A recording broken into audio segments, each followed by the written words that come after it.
All right, turning back to Detroit, can NBA legend Earvin Johnson work his magic on the old State Fairgrounds? Magic is heading a team of developers looking to transform the massive site into a mixed-use project with stores, apartments, and possibly a movie theater. The group submitted preliminary plans to the city, and while it's still very early in the project, they're hoping to build upon the huge success of the nearby Gateway Marketplace. So they don't exactly have a full plan in place, and whenever I hear we haven't talked about the funding source, you always get a little bit leery, but huge ideas that I could make a very big impact in that area, Nolan.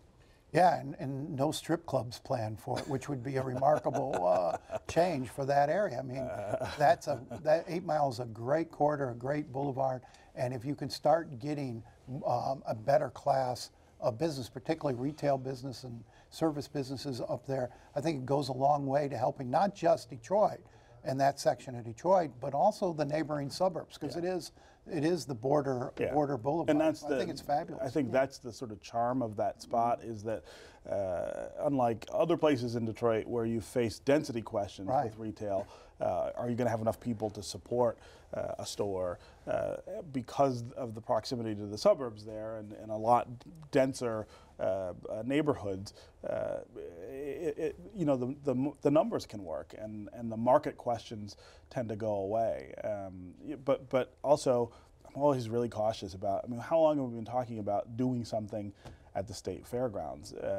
You know, it's been a long time. There have been a lot of false starts. But Myers is there now. Myers is doing really well. And they were talking about the fact that they're taking a lot of people, a lot of customers are coming from the surrounding suburbs, from Royal Oak and Ferndale. I think that's what's given them the encouragement here, is they've seen it's a real mix of so people. They've got a success to build off of, and man, that would be a very stabilizing project for that part of the city. And they're talking also about housing too, starting initially with about 200 units. Which would be really interesting, because we have not seen at least market rate housing development outside of the central business district and the Midtown and that sort of 7.2 square mile area that we've been really focused on.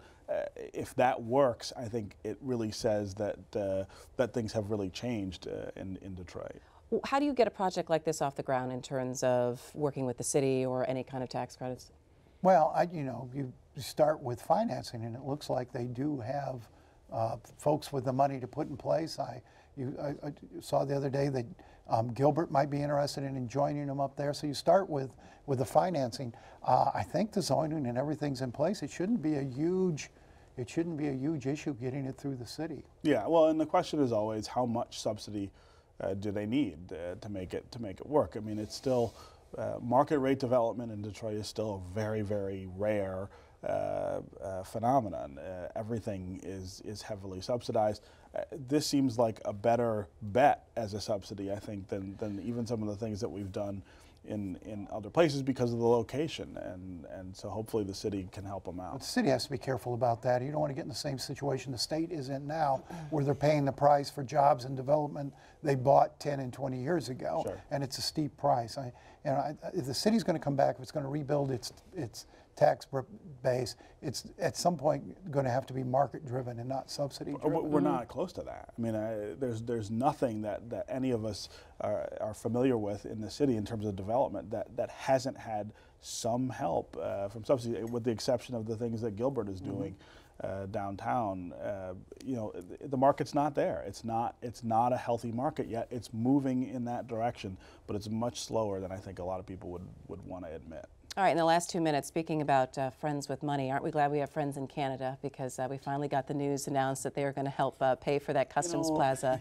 That was a lot of wrangling that was happening. There was, and there was a lot of chicken littling about, oh my gosh, we're not going to get. We're never going to get the Customs Plaza. And the bridge's never going to get built. Of course, it was going to come through. It was a matter of timing, and I mean, we're competing with a lot of other federal projects around the country for that money. Some of which were at shovel-ready points and needed the money now because they were ready to build. We weren't there. This was always going to happen. I never believed that the federal government was just going to let us twist in the wind over this. Well, the federal government pretty much did. It's the Canadians that put this money up. I mean, this $250 million should have came from Congress. It should have came in an appropriation. I mean, what's it say about our fiscal situation that we're borrowing That money we're from begging Canada? from- I mean, to build our For an portion of the international bridge. trade, international trade crossing. I mean, it's a pretty darn big So project. let's not pretend this was the Washington deal. came through Well, they here. helped with this. They put their hand out and took money. I mean, got how the hard money. is that?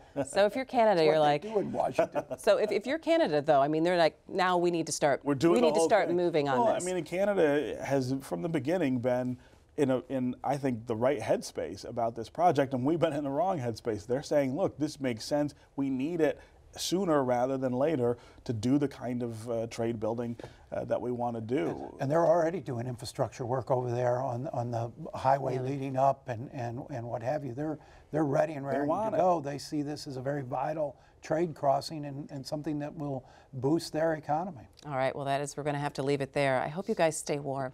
I know that you've been enjoying the weather, and I have my jacket on this week, so. Well, see, that's an improvement. That's an improvement.